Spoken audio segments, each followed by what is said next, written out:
expect that the state of New York will have a comprehensive sports betting package out by the end of their session in June.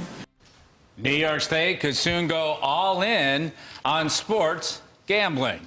Good evening, everyone. The U.S. Supreme Court has paved the way for states to let you bet on the games. News 4's Rachel Monjovi talked to people about this decision, and not everyone thinks it's a sure bet. Rachel. Dawn and Jackie, for the last 26 years, Nevada was the only state where a person could wager on the results of a single game. Now it's open to all states. Now, this is good news to many, but some say today's ruling could hurt the integrity of sports. The odds of betting on sports legally in Western New York just went up. The Supreme Court tossed out a 1992 federal law that barred sports gambling from almost every state. Now each state can make their own gambling laws. It is in great demand. There's a lot of money bet on sporting events all across the country, and it's about time that they've not acknowledged that it should be legal. Legislation would allow betting on sports like football, basketball, and hockey. In New York, sports betting would only be allowed at 4 non-Indian Nation-owned casinos. The closest to Buffalo would be in Waterloo.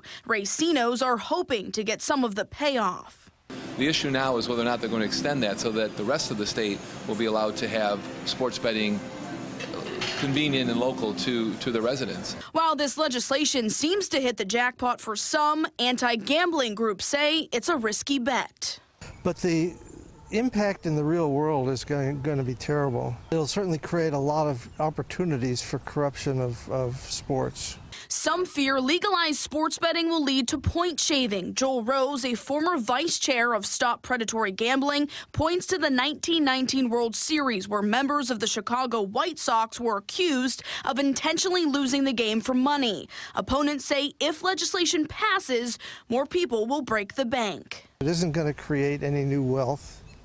In fact, it's going to create a liability because one way or another, the public has to absorb the cost of all those addicted gamblers. Seneca Nation officials are looking into what this court decision means for them. In a statement, the Senecas said they are taking a close look at the ruling and the potential opportunities it could offer in creating another amenity for their casino guests to enjoy. Rachel Monjovi, News 4.